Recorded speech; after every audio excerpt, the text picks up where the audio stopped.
Fala galerinha, Esparta aqui no canal Esparta Cortes. Se você busca viver de internet, saiba que você pode começar do absoluto zero e já obter os seus primeiros resultados. Existe um passo a passo que sigo, que eu aprendi com esse cara aqui. Aplicando isso, já comecei a faturar somente usando o meu celular. Então, se você quer ganhar dinheiro com a internet, eu vou deixar o link na descrição. Primeiro, não sei qual foi o pensamento da Renata, mas o meu foi tipo, caramba, vamos parar também, né? O programa vai parar também. E aí a gente, enfim, a produção encontrou uma solução da questão online, de começar a entrevistar as pessoas pela internet. E que foi, eu acho que o grande, não vou falar sucesso, né? Dentro de uma tragédia não é sucesso.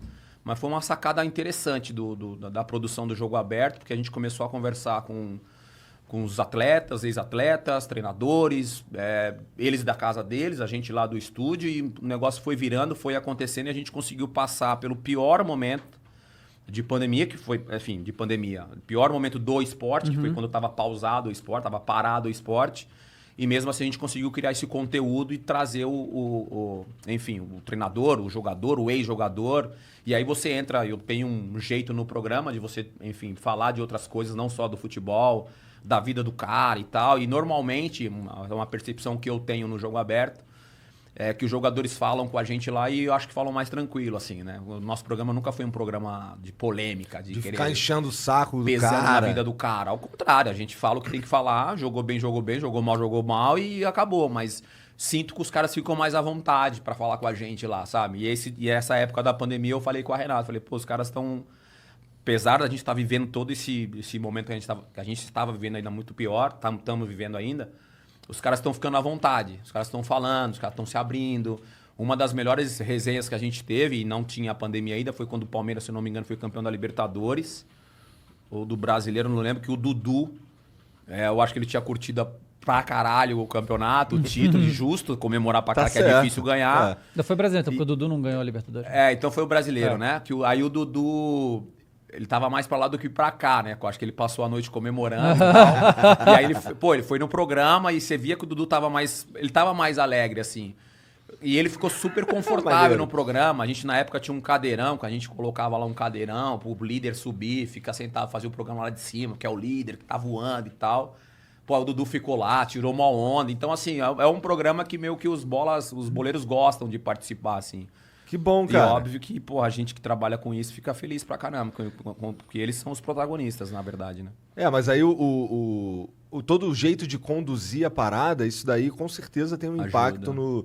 Porque assim, tem muita gente que eu vejo por aí que o cara fica fazendo manchete filha da puta, pega o que o cara falou ali e, sei lá, inverte.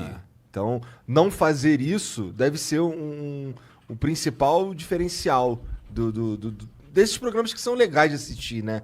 Porque tem uns que porra, é foda. O nosso programa, assim, não é porque eu participo já há muitos anos lá, mas é um programa diferente dos outros programas de esporte, né? E não denegrindo os outros programas de esportes, porque eu assisto os outros programas de esportes e eu aprendo vendo os outros programas de esportes, porque alguns programas trabalham muito com as estatísticas, com os números e tal. E é importante você também ter isso, para você ter conteúdo, para poder falar num programa de 2 horas.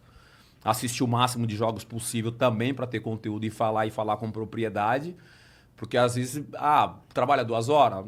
No ar eu tô 2 horas, né? No ar eu tô 2 horas. Pô, a gente vai conversar aqui, sei lá, 1 hora, 2 horas, mas depois tem todo um processo. Né? Então, no programa é a mesma coisa. Assim, eu vou para casa, eu fico vendo jogos que eu tenho que assistir, fico pesquisando as coisas que eu tenho que pesquisar, para justamente no dia seguinte eu ter o conteúdo, porque senão seria muito fácil eu entrar na internet e copiar a opinião de outro cara, de outro jornalista, por exemplo. Com certeza. Ou de outro jogador, ex-jogador comentarista. Seria lindo. Confortável demais para mim, mas eu não trabalho dessa forma. Eu gosto de ter a minha opinião. Cara, eu tenho algo que é a prática, né, cara? Eu joguei futebol, né?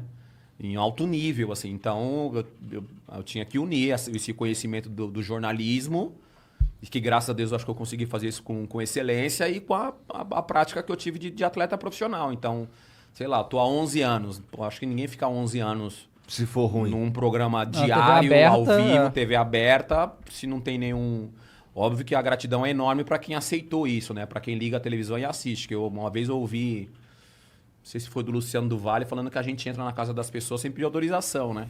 Tipo, eu entro na casa de todo mundo, a pessoa liga a televisão, eu tô lá, então a gratidão é enorme, né? Para um ex-jogador estar vivendo o que eu tô vivendo hoje, depois de muitos anos como atleta profissional, e ter essa aceitação, cara, é só motivo de gratidão, assim. Eu sou muito grato mesmo a TV Bandeirantes, a rádio agora que eu tô fazendo a Band News FM também, que tá tendo uma aceitação muito legal. E a ideia é continuar, né? Eu não largo mais o osso.